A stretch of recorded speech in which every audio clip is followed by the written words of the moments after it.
कैसे हैं सभी आप लोग? आशा करता हूँ आपकी पढ़ाई बहुत अच्छी चल रही होगी और बाल मनोविज्ञान की श्रृंखला के तहत आज हम लोग जो अध्ययन करने वाले हैं नैतिक विकास का सिद्धांत। इसके पहले कल मैंने आपको संज्ञानात्मक विकास का सिद्धांत पढ़ाया था जो कि जीन पियाजे के द्वारा दिया गया था मुख्य रूप से। तो वो आपने अध्ययन कर लिया था अच्छे से। आज हम लोग नैतिक विकास के सिद्धांत को बहुत अच्छे से समझेंगे जिससे कि आपका कोई प्रश्न न छूटे परीक्षा में। नैतिक विकास का अर्थ है व्यक्ति में सही गलत अच्छा बुरा न्याय अन्याय को समझने तथा उसी के अनुसार व्यवहार करने की क्षमता विकसित करना। सरल शब्दों में अगर हम कहें, जब कोई व्यक्ति समाज के नियमों मूल्यों और आदर्शों को समझकर ईमानदारी सत्य अनुशासन सत्यनिष्ठा या जिम्मेदारी के साथ व्यवहार करता है तो उसे नैतिक विकास कहा जाता है। जैसे झूठ न बोलना, दूसरों की मदद करना, नियमों का पालन करना, बड़ों का सम्मान करना, ये सभी नैतिक विकास के आपको उदाहरण मैंने बताए। अब जैसे बच्चों में नैतिक विकास के स्रोत क्या हैं? अगर स्रोत की बात करें तो रिसोर्सेस में अगर परिवार को देखें तो माता पिता से मुख्य रूप से अच्छे संस्कार बच्चों को मिलते हैं। विद्यालय में शिक्षक और स्कूल का वातावरण अगर नैतिकता से भरा होगा तो बच्चों में अच्छे संस्कार जन्म लेंगे। ऐसे ही समाज में मित्र कैसे हैं, पड़ोसी कैसे हैं, सामाजिक नियमों को कैसे वो समझ रहा है, वो भी इम्पोर्टेंट है। ऐसे ही धर्म और संस्कृति जो नैतिक मूल्यों की शिक्षा मुख्य रूप से देते हैं। तो अगर हम सिंपल सी बात करें कि नैतिक विकास क्या है, तो अच्छे मूल्यों को समझकर सही व्यवहार करना ही नैतिक विकास है बालक में। तो ऐसे ही कई सारे आपको परीक्षाओं में यूपी टेट हो, सी टेट हो, रीट हो, इन सभी में परीक्षाओं में ये प्रश्न पूछे गए हैं। और इसमें से जो प्रश्न पूछे जाते हैं, एक तो आपका लॉरेंस कोलबर्ग का नैतिक विकास का सिद्धांत, दूसरा मनोविश्लेषणात्मक सिद्धांत मनोविश्लेषणवाद जो सिगमंड फ्रायड ने दिया, और तीसरा अधिगम सामाजिक अधिगम का सिद्धांत जिसे अल्बर्ट बांडूरा ने दिया। और जीन पियाजे का तो आपको पता ही है, वो मैं पढ़ा ही चुका हूँ कल आपको। तो आइए ज़्यादा समय व्यर्थ ना करते हुए आज के लेक्चर को आरंभ करते हैं। स्लाइड में मैंने पहले से ही चीज़ें मेंशन कर दी हैं जिससे कि आपका समय ज़्यादा व्यर्थ ना हो और अधिक से अधिक चीज़ें आप ग्रैप्स कर पाएँ कम टाइम में भी। तो देखिए क्या है नैतिक विकास में, मैंने आपको जो चीज़ें समझाई इसमें कुछ मनोवैज्ञानिकों की जो परिभाषाएं हैं वो आपको ध्यान रखनी है। जैसे कि सबसे पहले जैंडन के अनुसार क्या है, नैतिक विकास में बच्चे उन नियमों को सीखते हैं जो उन्हें दिए गए व्यवहार को सही तथा दूसरों को गलत मूल्यांकन करने में सहायता करते हैं। तो ये जैंडन का कथन है, इसको आप एज इट इज बिल्कुल दिमाग में रखिएगा। बोरान क्या कहते हैं, बढ़ती उम्र के साथ क्रियाओं के सही गलत के बारे में सोचने की क्षमता के परिवर्तन से है। यानी नैतिक विकास क्या है, बढ़ती उम्र के साथ क्रियाओं को सही गलत के बारे में सोचने की क्षमता के परिवर्तन से है। ये नैतिक विकास बोरान कहते हैं। अब अगर हम बात करें नैतिक विकास के जो तत्व हैं वो कौन कौन से हैं, तो मुख्य रूप से तीन तत्व हैं जो नैतिक विकास में आते हैं। एक संवेगात्मक तत्व, दूसरा व्यवहारात्मक तत्व और तीसरा संज्ञानात्मक तत्व। ये तीन प्रमुख तत्व हैं। अब अगर हम बात करें मनोसामाजिक विकास सिद्धांत जिसके प्रवर्तक इरिक्सन है, इरिक्सन के बारे में मैं आपको थोड़ा सा बता देता हूँ कि इनका कहना था कि बच्चे माता पिता दोनों से ही नैतिक विकास सीखते हैं। माता से भी, क्योंकि प्रथम शिक्षक बालक की माँ होती है, तो वो जो कुछ भी बताएगी, जैसा व्यवहार दूसरों के साथ करेगी, बालक वही सीखता है। आपने नोटिस किया होगा कि बालक भी कभी कभी रिपेल करने लगता है, यानी चिल्लाने लगता है। अगर आप कुछ कहते हो तो वो उल्टा चिल्लाने लगता है। चिल्लाने के पीछे कारण ये है क्योंकि उसने सीखा है, उसने लर्न किया है बिहेवियर अपने समाज से, अपनी माँ से, अपने पिता से, आसपास की चीज़ों से। तो यही एरिक्सन का कहना था कि मनोसामाजिक विकास का सिद्धांत कैसे नैतिकता में हेल्प करता है। यानी उनका कहना था कि माता पिता से ही बच्चे मुख्य रूप से नैतिक नियम सीखते हैं। ऐसे ही हाफमैन के अनुसार जो ऐतिहासिक विकास है वो क्या है, नैतिक है। हाफमैन कहते हैं कि हिस्ट्री, यानी हिस्ट्री को चेक करिए, उसी से पता चल जाएगा कि नैतिक जो है बालक में किस प्रकार नैतिकता का डेवलपमेंट हुआ है। अब इसके बाद जो कुछ दार्शनिक सिद्धांत हैं जो आपको समझने हैं, जैसे एक दार्शनिक सिद्धांत है मौलिक पाप का सिद्धांत। संत ऑगस्टिन का ये सिद्धांत है मौलिक पाप का सिद्धांत। उनका बस इतना कहना था, क्योंकि वो उनका कहना था कि ये पाप है और ये पुण्य है, मतलब उस पर आधारित था कि अगर आप अच्छाई करते हो तो ये आप अच्छा पुण्य मिलेगा, आपको अच्छे फल मिलेंगे, और अगर आप गलत काम करते हो तो वो मौलिक पाप का सिद्धांत है। यानी मौलिक आप पाप कर रहे हो और आपको उसकी भरपाई करनी होगी और आपको उसका भुगतान करना होगा आगे चल के। तो ये हमारे दार्शनिक सिद्धांत में इन मौलिक पाप का सिद्धांत है। नैतिकता के रूप से नवजात का मस्तिष्क नैतिक व अनैतिक रूप से तटस्थ रहता है। ये जॉन लॉक का सिद्धांत है जो कि अनुभववादी दार्शनिक थे, इनके अनुभव के अनुसार था कि अगर हम नवजात की बात करें तो नैतिक रूप से वो तटस्थ रहता है। तटस्थ का तात्पर्य इतना सा है कि ना वो नैतिक है ना वो अनैतिक है, वो बिल्कुल उसको मतलब आप ये मान लीजिए, क्योंकि जो नवजात में इन चीज़ों का विकास नहीं रहता है, यानी नैतिकता से उसको कोई मतलब नहीं रहता है कि क्या है क्या नहीं है, कैसे मुझे बिहेव करना है, नॉट लाइक दिस। तो वो बिल्कुल तटस्थ रहता है। तो ये अनुभववादी दार्शनिक का कहना था। अब इसके बाद जैसे ही नवजात जब शैशवावस्था में धीरे धीरे प्रवेश करता है, 1 वर्ष 2 वर्ष, तो फिर धीरे धीरे चीज़ें डेवलप होना स्टार्ट होती हैं बीज रूप में, फिर आगे चल के वो बड़ी हो जाती हैं, यानी बढ़ जाती हैं। इसके बाद तो अनुभववादी जॉन लॉक को आपने देख लिया। इसके बाद नेक्स्ट है जो रूसो हैं। रूसो एक सामाजिक समझौतावादी विचारक थे, दार्शनिक थे। इन्होंने सामाजिक समझौतावादी दार्शनिक थे। इन्होंने क्या कहा, जन्मजात शुद्धता या सहज रूप से शुद्धता ही नैतिकता है। जन्मजात शुद्धता या सहज रूप से शुद्धता को ही इन्होंने नैतिकता की श्रेणी में रखा। अब जो उपरोक्त ये मैंने 3 नियम बताए हैं, एक आपका ये and second one and third one, ये जो 3 नियम है, मौलिक पाप का सिद्धांत, नैतिकता जो और अनैतिक तटस्थ रहता है जॉन लॉक का और रूसो का, ये तीनों आधुनिक मनोवैज्ञानिक सिद्धांतों को जन्म देते हैं। यानी इन्हीं के आधार पर आधुनिक मनोवैज्ञानिक सिद्धांत जो नैतिकता को लेकर बनाए गए उनको जन्म देते हैं। और वो 3 आधुनिक सिद्धांत कौन कौन से हैं, तो एक मनोविश्लेषणात्मक सिद्धांत या मनोविश्लेषणवाद जो कि सिगमंड फ्रायड के द्वारा दिया गया था, और सामाजिक अधिगम का सिद्धांत जो कि अल्बर्ट बांडूरा के द्वारा दिया गया। नैतिक विकास का संज्ञानात्मक सिद्धांत जो जीन पियाजे और लॉरेंस कोलबर्ग, ये 2 लोग इसमें आते हैं, तो इनके द्वारा जो दिया गया था, तो ये तीनों मॉडर्न में आ जाते हैं हमारे। इसके बाद अब हम एक एक करके थोड़े से और मनोवैज्ञानिकों को देख लेते हैं जिन्होंने नैतिक विकास के बारे में अपने व्यूज दिए हैं, जो परीक्षाओं में पूछे गए हैं बार बार। जैसे चरित्र आदतों का पुंज है, ये किसने कहा है, तो सैमुअल स्माइल का कथन है ये। नैतिक विकास न्याय के परिपक्व तथा स्वतः स्फूर्त प्रत्ययों की प्राप्ति है, जीन पियाजे ने कहा है। देखिए मैं आपको बता देता हूँ, यहाँ पर मैंने उन्हीं मनोवैज्ञानिकों को कोट किया है जो परीक्षाओं में पूछे गए हैं। एक तरह से आप ये मानिए कि ये निचोड़ है पूरी तरह से। आपको ऐसे बहुत सारे मनोवैज्ञानिक मिल जाएंगे, लेकिन सबको नहीं पढ़ना होता है, कुछ चुनिंदा होते हैं जहाँ से प्रश्न पूछे जाते हैं। तो बालक को दी जाने वाली सभी शिक्षा में उसके चरित्र निर्माण अनिवार्य रूप से योग देना चाहिए। तो ये स्किनर का कथन है, वीएफ स्किनर का। तो यहाँ से चीज़ें क्लियर होती हैं। अब आपने समझ गए होंगे, आपके मन में एक आइडिया आ गया होगा कि नैतिक विकास के सिद्धांत में हमें मुख्य रूप से 2 सिद्धांत पढ़ने हैं, एक जीन पियाजे का और लॉरेंस कोलबर्ग का। इंपॉर्टेंट चीज़ें जो परीक्षा में पूछी जाती हैं वो मैं डिस्कस कर लूँगा और बता दूंगा आपको साथ में। तो जीन पियाजे का जो नैतिक विकास का सिद्धांत है, इनकी पुस्तक है the moral judgement of the child. ये जीन पियाजे की पुस्तक है और इसमें इन्होंने 3 नियम मुख्य रूप से दिए हैं, या 3 इस सिद्धांत के तहत 3 स्टेजेस में इन्होंने डिवाइड किया है कि क्या क्या चीज़ें इसमें देखने को मिलती हैं। सबसे पहली स्टेज जो है वो नैतिक यथार्थता की अवस्था है। नैतिक यथार्थता की अवस्था 2 से 7 वर्ष में इन्होंने बताया कि ये होती है, क्योंकि 2 वर्ष के पहले बालक तो पूरी तरह से तटस्थ रहता है, उसको कोई आइडिया नहीं है नैतिक अनैतिक चीज़ों का। लेकिन यहाँ पर 2 से 7 वर्ष में नैतिक यथार्थता देखने को मिलती है। इसमें क्या है नैतिक विकास की, बालक में नियमों का अंध अनुसरण करने की प्रवृत्ति होती है। यानी कोई भी नियम बता दिया कि बेटा यहाँ बैठना है आपको, तो बालक वहाँ बैठ गया, यानी बिना सोचे समझे अंध अनुसरण करने की प्रवृत्ति देखने को मिलती है। इसीलिए इसे नैतिक यथार्थता का सिद्धांत कहा जाता है। ये नैतिक विकास का प्रथम स्तर है जो लगभग 2 वर्ष से आरंभ हो जाता है और 7-8 वर्ष तक चलता रहता है। इसमें विषम नैतिकता अथवा विवशता की नैतिकता भी कहते हैं, क्योंकि बालक विवश रूप से, उसको चीज़ों को पता नहीं होता है और वो पूरी तरह से विवश रूप से, अंध रूप से फॉलो करता रहता है। बड़े व्यक्ति या घर में जो बुजुर्ग हैं, आदेश दे दिया उन्होंने कि भाई आपको ये करना है, या रूढ़िवादी परंपरागत कोई न्यायशील चीज़ घर में चल रही है, बोल दिया कि हाँ ऐसे ही करना है, वही तर्कसंगत है। उसे दंड और पुरस्कार, है ना, जैसे बड़े व्यक्ति जो भी फॉलो करने को कहेंगे वो बालक वैसे करेगा, उसको सब स्वीकार है। ठीक है, इस स्तर में एक्चुअल में यथावत आज्ञा पालन के लिए ये स्तर देखा जाता है कि जैसा है वैसे चलने दो।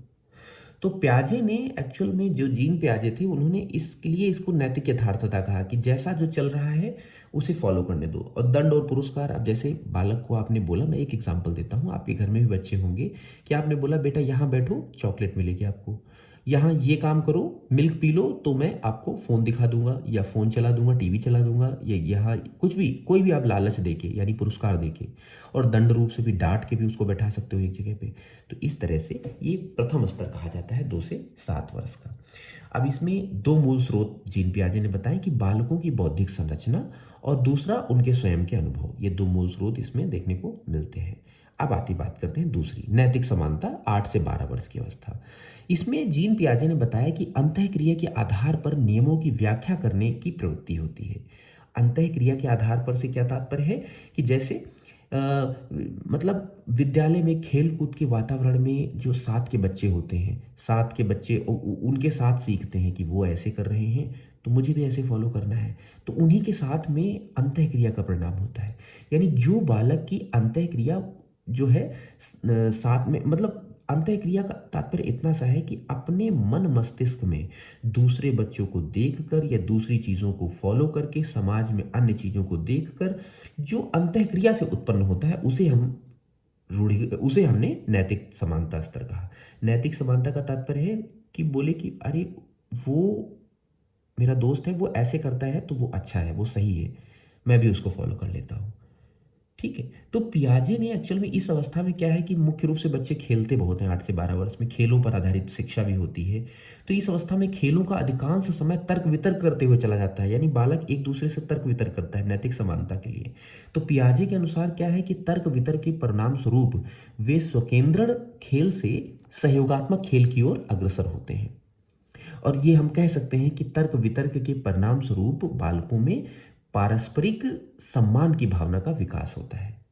तो इसीलिए इसे नैतिक समानता का स्तर कहा जाता है, क्योंकि वो दूसरे की बातों को फॉलो करते हैं, कॉपी भी करते हैं, तर्क वितर्क भी करते हैं। तो ये ध्यान रखने वाली बात है। तो अगर हम बात करें कि इसका निष्कर्ष क्या है इस अवस्था का, तो निष्कर्ष यही है कि नैतिक विकास के जो तत्व हैं बौद्धिक रूप या जटिल मान्यताओं को समझने पर विकसित होते हैं और बालक तर्क वितर्क करके यहाँ पर नैतिकता को सॉल्व करता है। नैतिकता देखने को मिलती है 8 से 12 वर्ष में। अब थर्ड स्टेज की हम बात करेंगे, नैतिक सापेक्षता। देखिए, अगर यहाँ पर कोई पॉइंट आपसे मिस होता है तो आप वीडियो होल्ड कर लीजिएगा और अध्ययन कर लीजिएगा, उसके बाद आगे बढ़िएगा, उसको नोट कर लीजिएगा। जो भी मैंने कुछ बोला है वो भी इम्पॉर्टेंट है और जो इस स्लाइड में लिखा हुआ है वो भी इम्पॉर्टेंट है। इसका आप स्क्रीनशॉट तो ले लीजिएगा। साथ साथ में आपको करना क्या है कि अपने नोट्स भी शॉर्ट नोट्स बनाते चलिएगा। तो नैतिक सापेक्षता जो 12 वर्ष से अधिक में पहुंच जाती है, इसमें क्या होता है? देखिए, स्वतः नैतिक मूल्यों के विकास के कारण कार्यों की व्याख्या करने की प्रवृत्ति पाई जाती है। अब 12 वर्ष से अधिक जब बालक होने लगता है तो उसमें नैतिक मूल्यों का विकास अपने आप होने लगता है और उसी के अकॉर्डिंग वो व्याख्या करने लगता है चीज़ों को। इसीलिए इसे कहा जाता है मॉरल रिलेटिविज्म। मॉरल रिलेटिविज्म, नैतिक सापेक्षता। नैतिक समानता यानी मॉरल इक्वालिटी, नैतिक यथार्थता इंग्लिश में इसको कहेंगे मॉरल रियलिज्म। तो नैतिक सापेक्षता 12 वर्ष से अधिक। जीन पियाजे के इस स्तर को अंतिम सिद्धांत कहा गया है। नैतिकता की सापेक्षता को अंतिम सिद्धांत कहा गया, अंतिम स्टेज कहा गया है, जो अंतिम स्तर में होने के कारण यह नैतिकता का सर्वाधिक विकास होता है। पियाजे ने कहा इसे सहयोगात्मक नैतिकता हम कह सकते हैं या स्वतः नैतिकता कहा। यहाँ पर बाह्य दबाव के अभाव में नैतिकता का विकास स्वतः पालन किया जाता है, यानी कोई ऐसा दबाव नहीं होता। बालक अपने स्वेच्छा से नैतिकता को फॉलो करता है क्योंकि उसे अच्छा फील होने लगता है, वो समाज में अपना उन्नति चाहता है, उसको लगता है कि मेरी भी लोग बड़ाई करें समाज में। अगर बालक किसी को सम्मान देगा तो 4 लोग देखकर यही कहेंगे कि ये कितना अच्छा लड़का है, तो उसे भी सम्मान प्रिय होने लगता है और उसको ऐसा लगता है कि मेरी भी बड़ाई हो समाज में, मुझे भी अच्छा बोला जाए, इसलिए वो चीज़ों को फॉलो करना स्टार्ट करता है। यहाँ हम ये कह सकते हैं नैतिकता स्वतः स्फूर्ति अवस्था है, अपने आप आता है। ठीक है, 12 वर्ष में तो किसी का कोई इससे रिलेशन नहीं होता है, बस इतना है कि पूर्ववर्ती अवस्था का विकसित परिणात्मक स्वरूप है। नैतिक समानता यहाँ पर डेवलप होना स्टार्ट हो जाती है और इसके बाद नैतिक सापेक्षता में एंड हो जाता है। तो हम एक बात ये कह सकते हैं कि पियाजे के अनुसार सहयोग, परस्पर निर्भरता और अलग अलग दृष्टिकोणों के प्रति जागरूकता व्यक्ति को स्वतः नैतिक स्तर तक पहुंचाने में सहायक सिद्ध होती है। आई होप आपको समझ में आ गया होगा। तो ये तीनों स्तर थे जो कि जीन पियाजे ने नैतिक विकास के सिद्धांत में बताया। अब हम बात करेंगे, अच्छा जीन पियाजे का संज्ञानात्मक विकास का सिद्धांत भी है, तो संज्ञानात्मक विकास के सिद्धांत को भी आप पढ़िएगा। ये नैतिक विकास के सिद्धांत को आपने देखा। लॉरेंस कोलबर्ग को बहुत पढ़ा जाता है, इनको थोड़ा सा हम समझ लेते हैं। लॉरेंस कोलबर्ग का जो सिद्धांत है, इन्होंने 10 से 16 वर्ष की आयु के बच्चों को मुख्य रूप से अपने इसमें शामिल किया, 10 से 16 वर्ष, और इन 3 भाग में उनको डिवाइड किया, प्राक रूढ़िगत स्तर, रूढ़िगत स्तर, उत्तर रूढ़िगत स्तर। ये 3 इन्होंने स्तर बताए, और या ये हम कह सकते हैं कि स्टेजेस बताई। और इन स्टेजेस में इन्होंने क्या बताया, तो पहले तो इसका समझ लीजिए कि लॉरेंस कोलबर्ग कहते क्या हैं। लॉरेंस कोलबर्ग कहते हैं कि 10 से 16 वर्ष की उम्र के बच्चों के सम्मुख कहानियों के रूप में नैतिक संदेहात्मक प्रश्नों को प्रस्तुत किया, और इसी आधार पर बच्चों का साक्षात्कार लिया, और साक्षात्कार से प्राप्त सूचनाओं का विश्लेषण करके जीन पियाजे के नैतिक विकास के सिद्धांत को और विस्तारित किया, उसमें परिवर्तन किया, उसमें परिमार्जन किया, और क्या निष्कर्ष निकाला, 3 उन्होंने स्टेजेस बताई। और इन 3 स्टेजेस में पहली है प्राक रूढ़िगत स्तर। प्राक रूढ़िगत स्तर क्या है, ठीक है, माफ करना, ठीक है, तो प्राक रूढ़िगत स्तर क्या है। प्राक रूढ़िगत स्तर, या हम ये कह सकते हैं कि इस स्तर में लॉरेंस कोलबर्ग ने क्या कहा। वैसे इन्होंने बहुत चीजें बताई, लेकिन मुझे आपको बहुत ही चुनिंदा, बहुत सिलेक्टिव बताना है। तो प्राक रूढ़िगत स्तर में इन्होंने जो पहली बात बताई कि यहाँ पर बालक आत्म केंद्रित निर्णय लेता है, आत्म केंद्रित निर्णय बालक यहाँ पर लेता है प्राक रूढ़िगत स्तर में। दंड या आज्ञाकारिता की उन्मुखता होती है, बालक दंड के अकॉर्डिंग आज्ञा को फॉलो करता है।